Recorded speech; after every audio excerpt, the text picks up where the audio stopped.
Welcome to Rogers TV Community News Durham. My name is Kiana Alvarez. And our top story this week is that a man serving a life sentence for the murder of a 14-year-old boy in Scarborough could potentially be released 2 more times. Just a few weeks after convicted killer Darren Scott Ray was granted a 72-hour unescorted temporary absence in Oshawa, the 65-year-old has been granted 2 more. It's been nearly 40 years since Ron Brunson's childhood friend, Darren Pepin, was brutally sexually assaulted and murdered at the hands of Ray. Pepin was 14 years old at the time. Ray is serving a life sentence for the first-degree murder. The now 65-year-old has been granted an additional 2 unescorted temporary absences by the parole board. In early March, he was granted 1 for 72 hours. A report obtained by Rogers TV shows the Parole Board of Canada noted the severity of Ray's crime and his nature as a very violent offender, but found he is on a pathway to rehabilitation. The Correctional Service of Canada recommended that the board authorize the UTAs, adding Ray's risk is assessed as manageable in the context of the UTAs.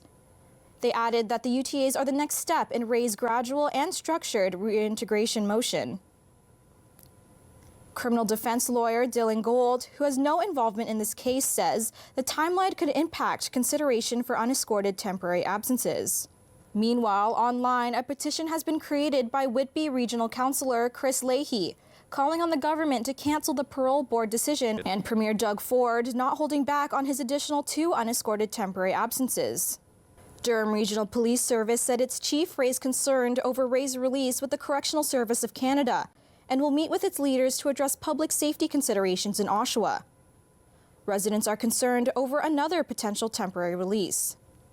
So often, these temporary absences are taken within a 12-month period, but when exactly Scott Ray will potentially take one is still unknown.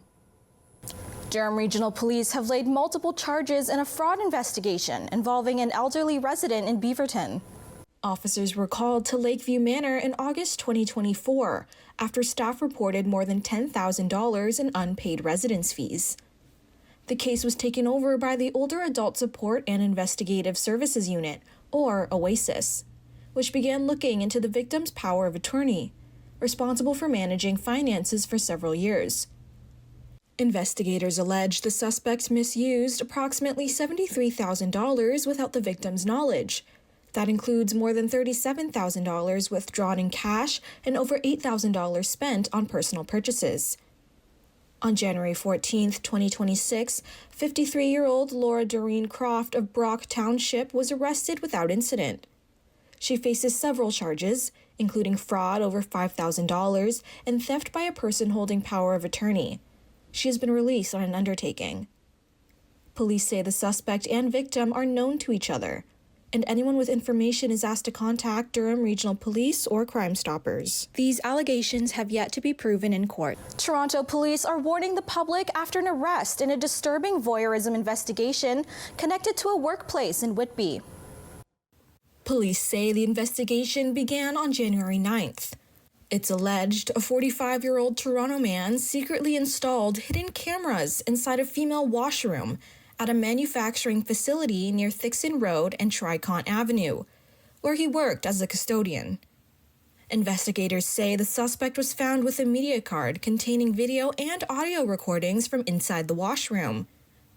On January 29th, officers executed a search warrant at a Toronto home near McCowan Road and Finch Avenue East, where they say more recordings were discovered.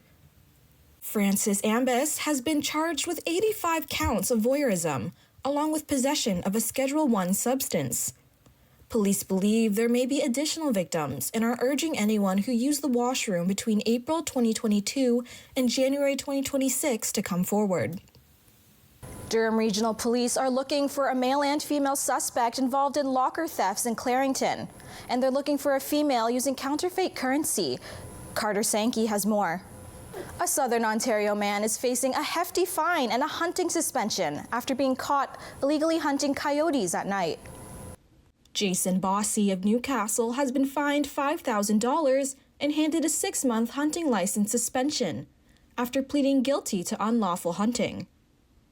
The Ontario Court of Justice heard that on November 25, 2024, a conservation officer on patrol near Pickering heard 2 high-powered rifle shots about 30 minutes after legal hunting hours had ended. Bossy was located nearby with a dead coyote and a rifle equipped with thermal scope capable of recording video. A search of that device revealed additional footage of nighttime hunting activity. Under Ontario regulations, hunting is prohibited between half an hour after sunset and a half an hour before sunrise unless specifically authorized. The case was heard in Whitby, where Justice of the Peace Kevin J.A. Hunter presided. Anyone with information about natural resource violations is urged to call the ministry's tip line or contact Crime Stoppers anonymously. Ontario is expanding addiction and homelessness supports with a new recovery hub opening in Whitby. Durham Regional Police want to remind residents that calling 911 is for emergencies only. And let's take a look at this week's Crime Stoppers of the Week. Durham Regional Police are releasing the results of a weekend impaired driving crackdown across the region. Durham Regional Police carried out a ride initiative over the weekend into the early morning hours of March 18th, targeting impaired drivers across the region.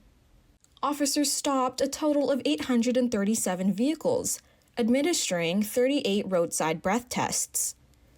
5 drivers received 7-day license suspensions after registering a warrant, while 4 people were charged with impaired driving offenses. In addition, 1 driver was arrested for violating a criminal code driving prohibition, and 52 others were charged with various Highway Traffic Act offenses. In one case on March 17th, a driver was pulled over in downtown Whitby after failing to stop at a stop sign. Police determined he had been drinking, and a further investigation revealed multiple license suspensions, outstanding warrants, and a driving prohibition. He was arrested and his vehicle was impounded for 45 days. Police remind the public if you suspect an impaired driver to call 911. And we'll be back with more on what's making news in Durham Region after the break.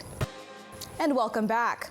A major milestone for Ontario's energy future after nearly 2 decades of planning and work. One of the largest nuclear projects in the world is now complete. Leah Abitova has more. The Brooklyn High School Prom Committee is working hard to bring the event back for the graduating class of 2026, organizing and funding it on their own. As part of those efforts, the group is teaming up with the town of Whitby to host a special movie night fundraiser at the school on Thursday, April 2nd. Utopia 2 will hit the screen at 6:30 p.m., with popcorn and drinks available for purchase. Tickets can be bought online, with proceeds going directly towards making prom a reality. The committee has already been busy hosting fundraisers, including a partnership with a pop-up roller skating rink at the Oshawa Center back in December. Students say it's all about saving a milestone moment they've been looking forward to for years. For more details or to support the fundraiser, visit brooklynprom2026.com. Durham Regional Police are calling on the community to help local youth look and feel their best for graduation season. The DRPS is once again launching its Gowns for Grads and Suits for Youth initiatives, aimed at supporting young people across Durham Region. Organizers are asking residents to donate gently used formal wear, including dresses, gowns, suits, dress shirts, ties, shoes, and accessories like jewelry, belts, and bags. The goal is to ensure every student has the opportunity to celebrate graduation with confidence and be prepared for important milestones like job interviews. All donations can be dropped off at any Durham Regional Police Division. Police say these programs not only help ease financial pressures on families, but also create lasting memories for youth in the community. For more information on how to donate, residents are encouraged to contact their local DRPS division. As Whitby gets ready for the future Fieldgate Sports Complex, Council's adjusting how current facilities operate. As Whitby prepares to open the new Fieldgate Sports Complex, the town is looking to fill more than 85 positions and is inviting residents to join the opening team. Opportunities are available in a range of roles, including lifeguards, recreation program staff, facility operations, and customer service positions. Both part-time and full-time jobs are being offered as the town gets ready to launch its largest recreation complex to date.